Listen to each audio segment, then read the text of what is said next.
Welcome back.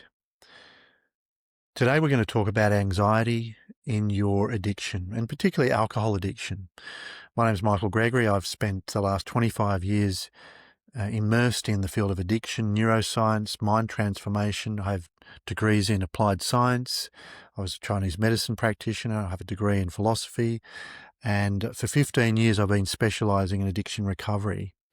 And I have to say, one of the most life-changing skills for me was quitting my addiction and learning the skills, literally the skills that I teach now, many people, to end addiction and to end it without withdrawals, without willpower, without suffering.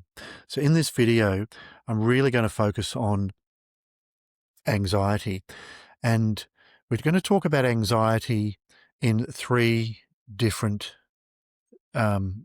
phases. So the first phase is that the anxiety that the addiction is covering up, because your addiction, and particularly alcohol addiction, it's not about the alcohol. I mean, the alcohol your subconscious is using as a solution to cover up the emotional state that you were in prior to becoming addicted. Something occurred in your life, remember back, something that it was too much suffering at the time. It could have been somebody died, or relationship broke up, or children left home and they weren't at home anymore, empty nesters, or a career came to an end or suddenly stopped, or you moved to a different place, or there was an injury. All sorts of reasons why you have this emotional suffering at that time. And then the alcohol, it was just an innocent thing to have a drink each day. It made you feel better. It made you feel more relaxed, it made you forget about the emotional challenges, the emotional suffering that was occurring.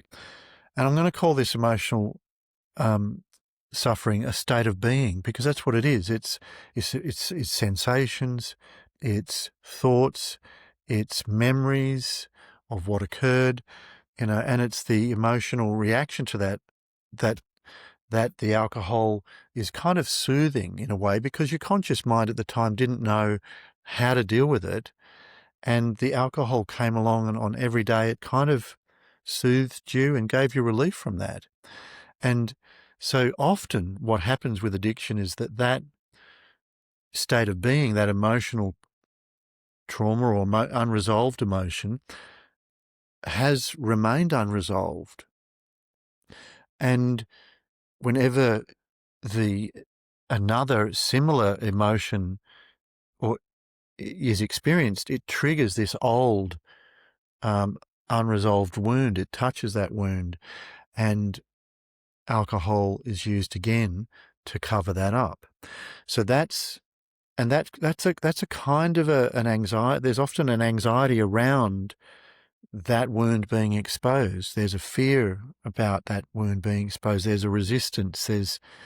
So that's one level of anxiety. That's the anxiety, let's call it, that pre-existed or predated the addiction. The next phase of anxiety is actually the anxiety that's produced by the addiction itself, because you know this, that when you get to a certain stage with your addiction, you've come to the conclusion, the conscious mind has come to the conclusion that you want to end your addiction, that it's causing you anxiety itself. And this is true, because if you don't drink, there is a chemical, a glutamate that's overproduced in your brain to cope with the alcohol, to compensate, that causes stress and anxiety. And then you develop this fight or flight response, that if you don't have alcohol, there's this urgency, there's this anxiety to have the alcohol, there's this agitation. And then when you do have it, it all calms again, and there's this chemical balance that's restored within the brain but it's not a healthy balance because it's largely produced by alcohol. Um, so, but along with this stress of the addiction itself, there's also often guilt, isn't there? There's the guilt that you're doing this to yourself. Now, I know that the conscious mind thinks that you're doing it to yourself, and obviously you're the one who's taking the actions to drink, but it's not something that's actually fully understood by your conscious mind. So you have to give yourself a break here. You have to give yourself some compassion.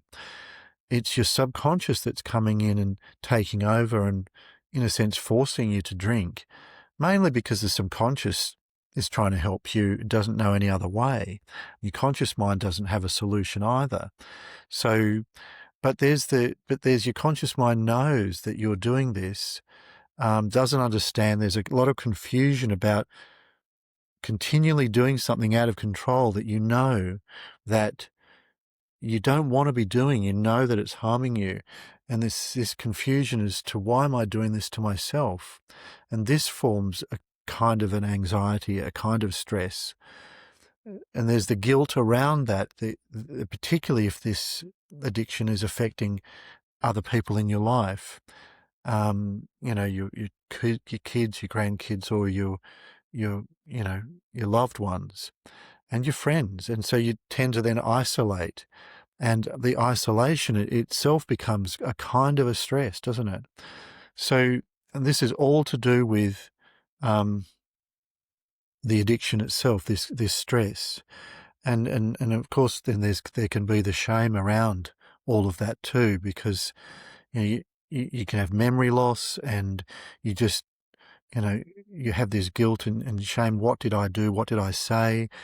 What did people see? And so this is a suffering because of the addiction itself. And then we talked about the anxiety that pre-existed. So then there's the third phase of anxiety, which is the anxiety over quitting. And what will it be like to quit?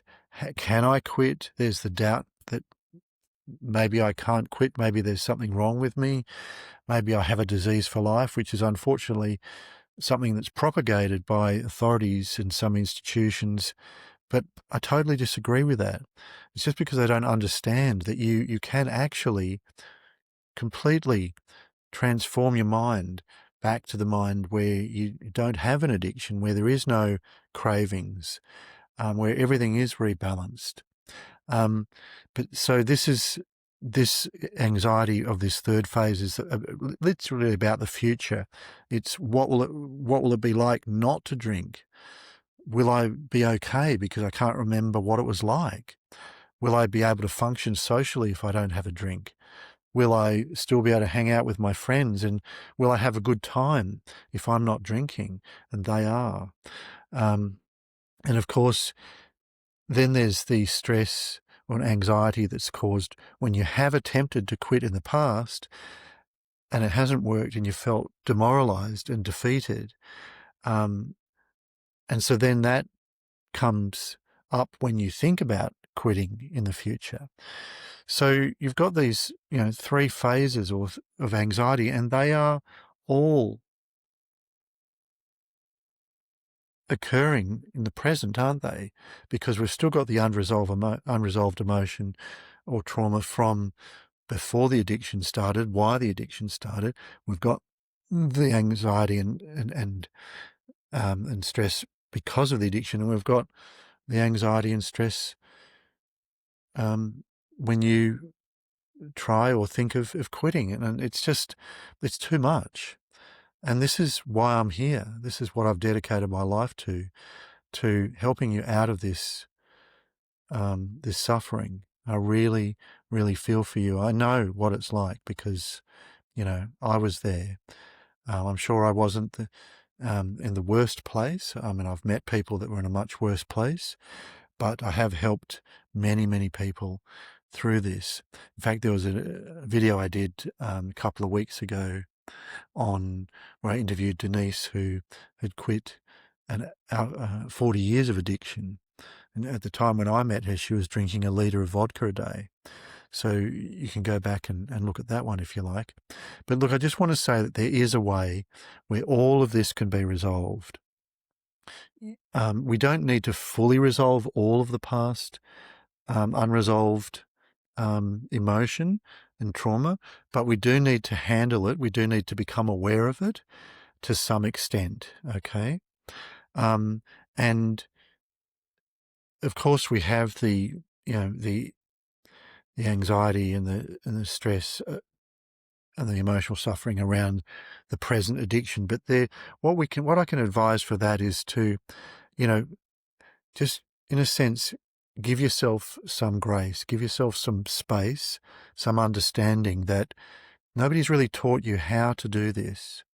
You've been left on your own to do it, and any attempt that you've made is basically put it back on you to use your own willpower, and then in a sense, you kind of feel like it's your fault if it didn't work. Well, willpower isn't actually the best solution, because it's the subconscious mind overpowers willpower, doesn't it? It's because willpower is the conscious mind trying to delay, that the subconscious overpowers that. So what we need to do is learn some skills, and you can learn some skills to really give yourself some space in the present, right? Which does help the resolution of the past unresolved emotion to a level where your addiction can fall away.